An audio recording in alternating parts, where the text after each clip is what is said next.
बकासुर को मारने के बाद पांडव एक चक्रा नगरी से निकल गए। कहाँ जाना है वो तय नहीं था, लेकिन जंगल में चले जाते थे। रास्ते में माता कुंती ने कहा कि बेटा भीम, मुझे प्यास लगी है, कहीं से पानी लाकर पिलाओ। सब भाई रास्ते में ठहर गए और भीम छोटा सा मटका लेकर पानी खोजने लगा।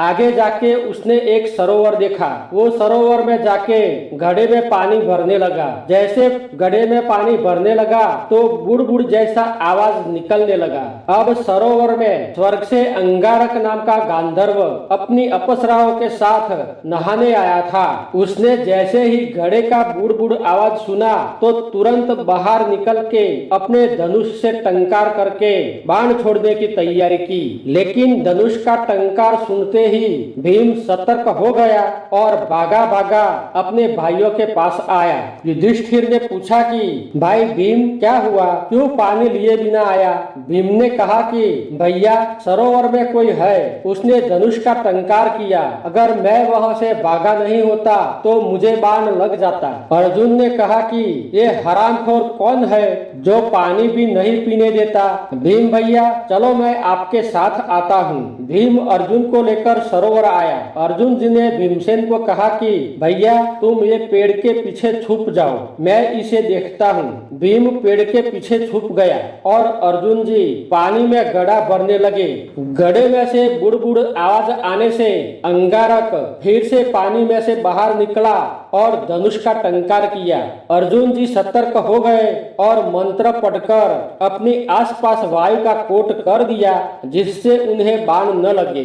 गांधर्व ने आवाज की दिशा में बाण छोड़ा, लेकिन वायु का कोट होने के कारण बाण अर्जुन जी के पास आकर फंस गया। अर्जुन जी ने वो बाण अपने हाथ में पकड़ लिया और वायु का मंत्र पढ़ा। फिर नागपाश मंत्र पढ़कर बल करके बाण जिस दिशा में से आया था वही दिशा में फेंका।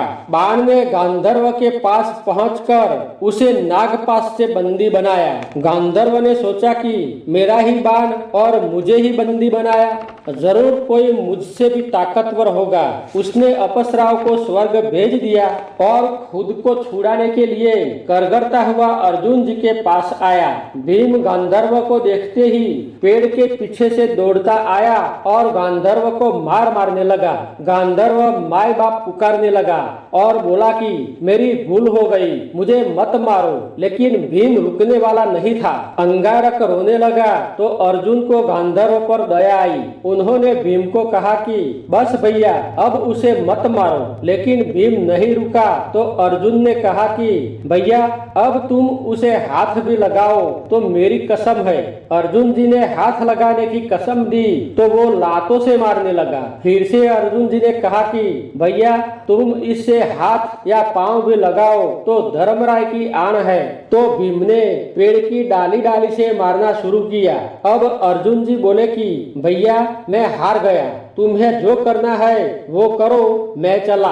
तब भीमसेन रुक गया। अर्जुन ने कहा कि चलो उसे बड़े भैया के पास ले जाते हैं। अंगारक गांधर्व ने सोचा कि ये इतने निर्दयी है तो उससे बड़ा कितना निर्दयी होगा।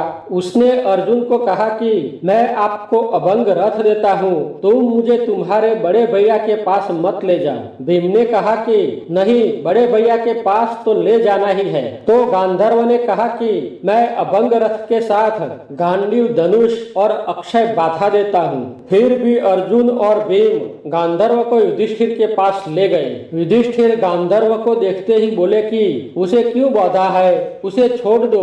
अर्जुन जी ने माता कुंती को पानी पिलाते पिलाते सब बात बताई और बोले कि भैया, अब बोलो उसके साथ क्या किया जाए। धर्मराय ने कहा कि पहले तुम उसे छोड़ दो।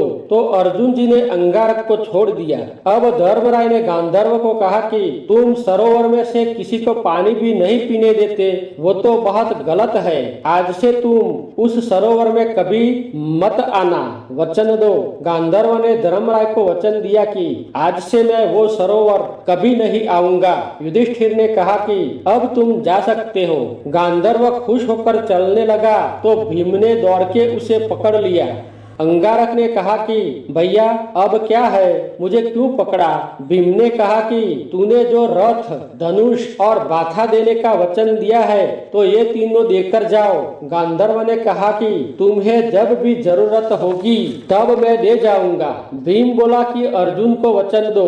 गांधर्व ने कहा कि मैं वचन देता हूँ कि जब भी तुम्हें ये तीनों की जरूरत होगी तब मैं दे जाऊंगा। उसमें जो अभंग रथ है वो कभी भी टूटेगा नहीं, अक्षय बाथा है उसमें से कभी बाण फूटेंगे नहीं, और गांडीव धनुष है वो तुम्हें कभी हारने नहीं देगा। गांधर्व का वचन सुनकर भीम और अर्जुन ने गांधर्व को जाने दिया। अब ये सब चीजें अर्जुन कब मांगता है उसके बारे में अगले वीडियो में देखेंगे। तब तक के लिए सभी मित्रों को जय श्री कृष्ण, जय माता दी।